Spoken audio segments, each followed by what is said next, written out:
One of the most obvious problems was that the design required 18,000 vacuum tubes to work simultaneously.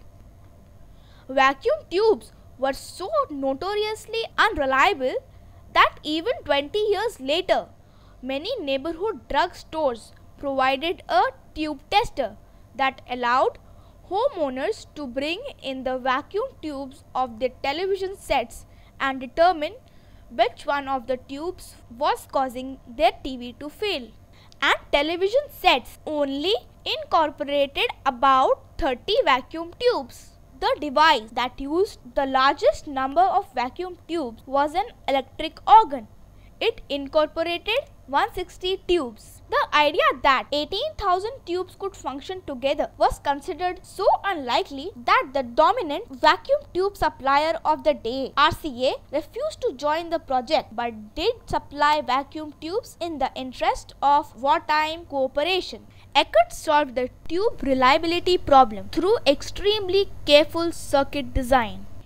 He was so thorough that before he chose the type of wire cabling he would employ in ENIAC, he first ran an experiment where he starved lab rats for a few days and then gave them samples of all the available types of cable to determine which they least liked to eat. Let's have a look at the small number of vacuum tubes in ENIAC.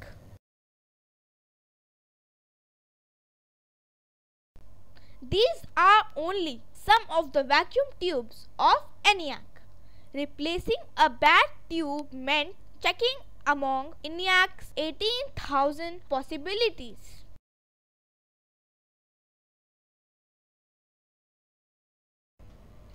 Even with 18,000 vacuum tubes, ENIAC could only hold 20 numbers at a time. However, thanks to the elimination of moving parts, it ran much faster than the Mark I. A multiplication that required 6 seconds on the Mark I could be performed on ENIAC in 2.8 thousandth of a second. ENIAC's basic clock speed was 1 lakh cycles per second. Today's home computers employ clock speeds of 1,000 million cycles per second. Built with $5 lakh from the US Army, ENIAC's first task was to compute whether or not it was possible to build a hydrogen bomb. The atomic bomb was completed during the war and hence is older than ENIAC. The very first problem run on ENIAC required only 20 seconds and was checked against an answer obtained after 40 hours of work with a mechanical calculator. After chewing on 500,000 punch cards for 6 weeks, ENIAC did humanity no favor when it declared the hydrogen bomb feasible. The first ENIAC program remains classified even today.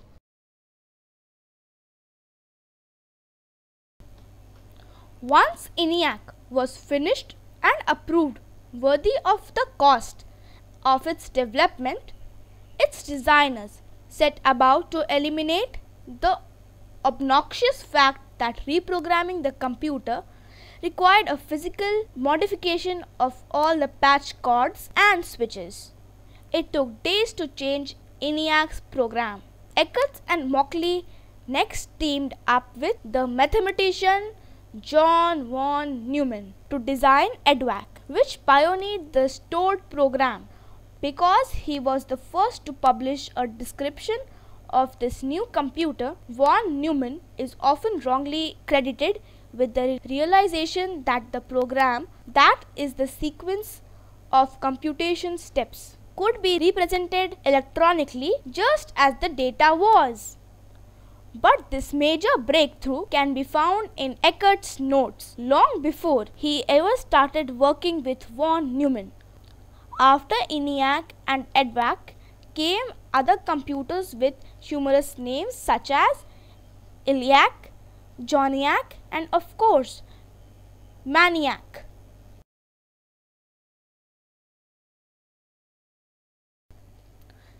This is the picture of ELIAC 2, built at the University of Illinois. It is a good thing computers were one-of-a-kind creations in those days. Can you imagine being asked to duplicate this?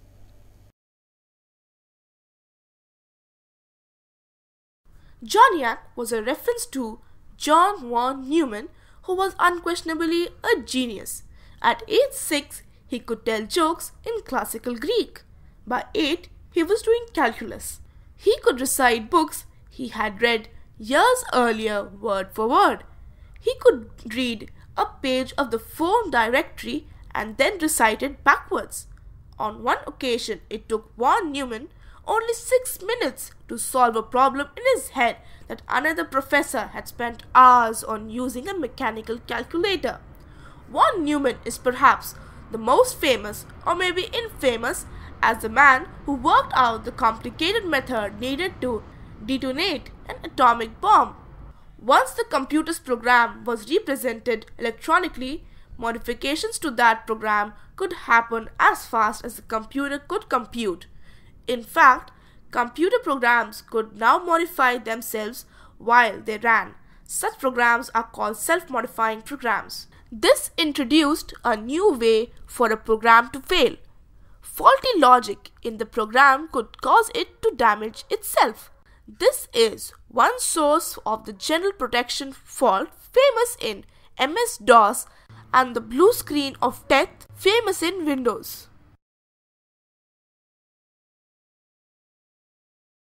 Today, one of the most notable characteristics of a computer is the fact that its ability to be reprogrammed allows it to contribute to a wide variety of endeavors, such as the following completely unrelated fields. First, the creation of special effects for movies. Second, the compression of music to allow more minutes of music to fit within the limited memory of an MP3 player. Third, the observation of car tire rotation to detect and prevent skids in an anti-lock braking system, ABS. Fourth, the analysis of the writing style in the Shakespeare's work with the goal of proving whether a single individual really was responsible for all these pieces. By the end of the 1950s, computers were no longer one-of-a-kind hand-built devices owned only by universities and government research labs. Eckert and Mauchly left the University of Pennsylvania over a dispute about who owned the patents for the invention. They decided to set up their own company. Their first product was the famous UNIVAC computer. It was the first mass-produced commercial computer.